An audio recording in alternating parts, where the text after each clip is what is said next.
Oi, gente, tudo bem com vocês?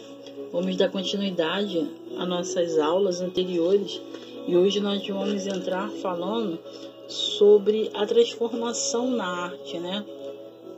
A transformação de elementos da arte agora. Se a religião ela prega o homem que foi feito à imagem e semelhança de Deus, nas artes vale lembrar que o princípio é inverso, tá? Os deuses são representados semelhanças do homem, né? Na Idade Média, a religião ela era monoteísta, ou seja, adoravam-se é uma religião no qual você adora um Deus só, assim como a nossa, né?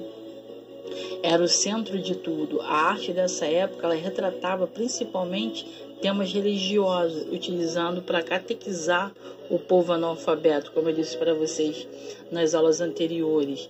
A população, como a maioria da população, né, acho que 90% da população da Idade Média, ela era analfabeta, mas a Igreja Católica ela precisava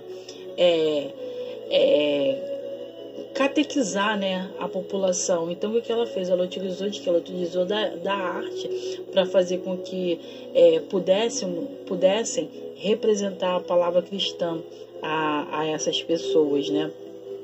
Com o passar do século, o homem deixa de achar que todas as leis são divinas e passa a acreditar nas leis da natureza e procurá-la. O auge desse processo se dá no Renascimento, com grande valorização da ciência e do homem, que pode ser comprovado pelo surgimento do termo humanismo. O humanismo é um movimento que teve entre os seus objetivos a valorização das pertencialidades físicas e espiritual do homem como ser criativo, né, e realizador. Os artistas do Renascimento eles buscavam resgatar o ideal grego de beleza após o longo intervalo representado pela Idade Média. Esse ideal grego de beleza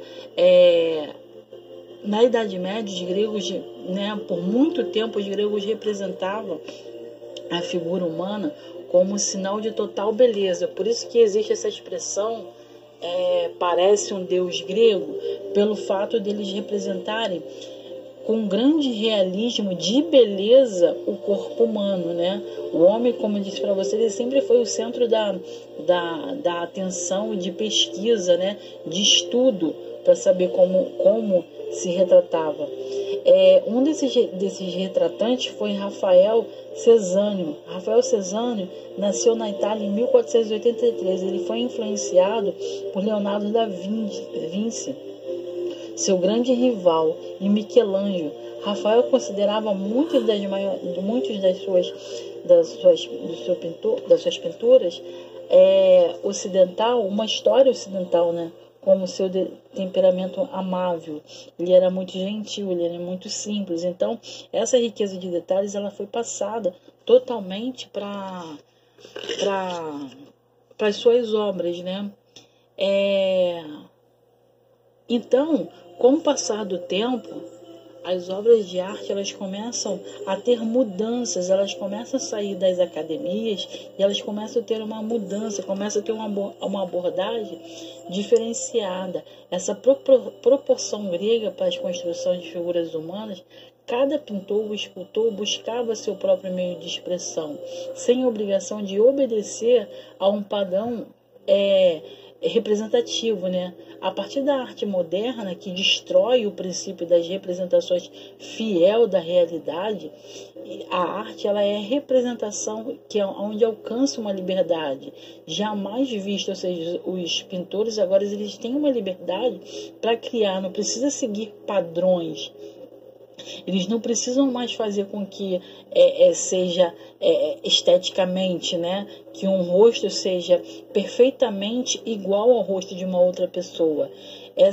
Começa a ser estilizado, né? Criando outras formas de representação. Cada um deles foi motivado por uma razão própria, mas a maioria seguiu caminhos alternativos à pintura acadêmica. As obras que são relacionadas a esse movimento faz você pensar, faz você analisar tendências diferentes, tendências mais abstratas, né? Não precisa mais ter um foco principal em relação à arte. Ela pode estar relacionada a qualquer coisa, né? Não se tem mais aquele sinônimo de beleza, somente o que é belo é obra de arte. Cai isso tudo, né? Essa representação ela vai ser feita em várias obras, em vários movimentos, no qual esses movimentos não vão ter mais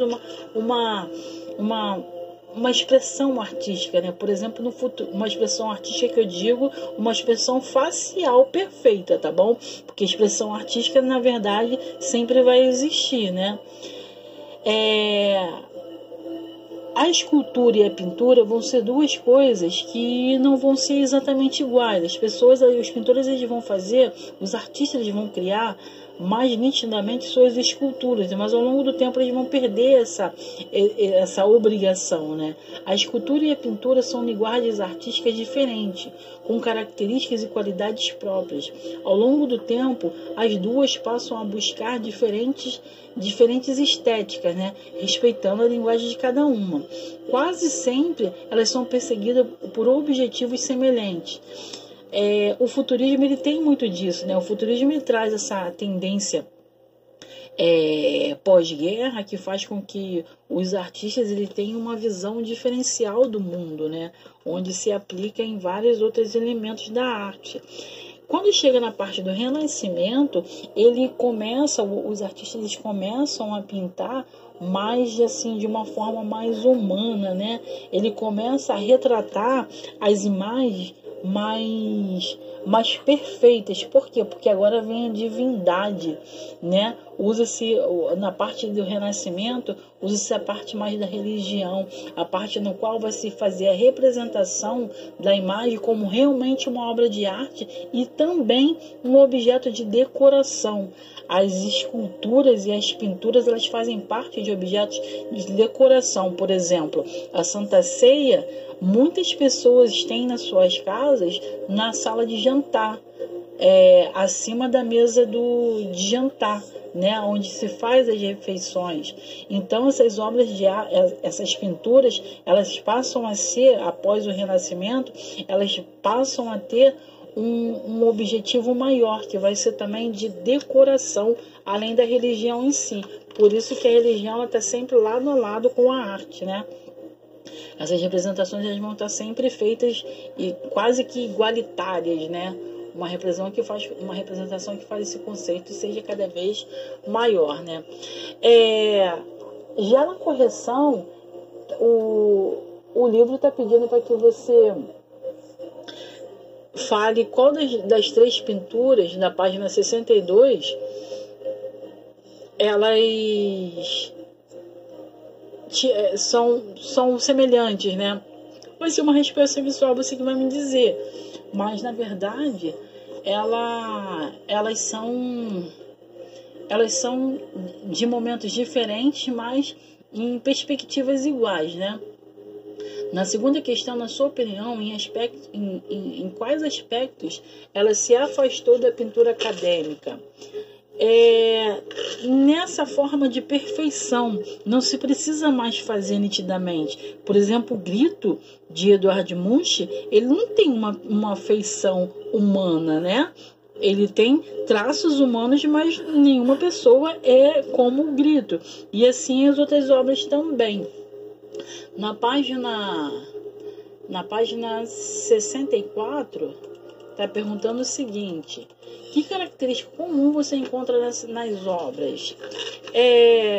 Na verdade, é a pintura futurista, né? São termos que cada pintor ele tem uma visão do que é ou escultura ou a pintura, né? No sentido de velocidade das obras, além do movimento futurista, que vai ser depois desse período pós-guerra, né?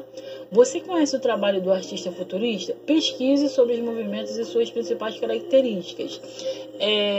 Bom, como eu disse para vocês aqui, essas obras futurísticas, ele começa a ter uma velocidade de máquinas, né? Através da Segunda Guerra Mundial, Uma das características do futurismo vai ser a defesa da higiene mental, elimina a sujeira, isto é, o pensamento tradicional. Já na página 65, qual das duas obras acima tem uma aproximação maior com a realidade? A escultura ou a pintura? Bom, a escultura. Por quê? Porque antigamente, com as leis acadêmicas, se tinha uma variação maior de você fazer uma escultura. Hoje não mais, tá? E indo mais à frente, na sua opinião, por que isso acontece? Como disse para vocês, hoje não existe mais isso, né? Porque a semelhança com a realidade torna-se mais equilibrada nesse período entre a escultura e pintura, no caso do Renascimento, porque o que eu falei para vocês, ela deixa de ser agora uma obra de simplesmente uma obra de arte, ela vai passar a ser um objeto de decoração também, né? Como você encontra em várias casas, por exemplo, quadros de caráter religioso, né? Obras de caráter religioso. E assim ele se torna cada vez mais perfeito, cada vez mais detalhista, né?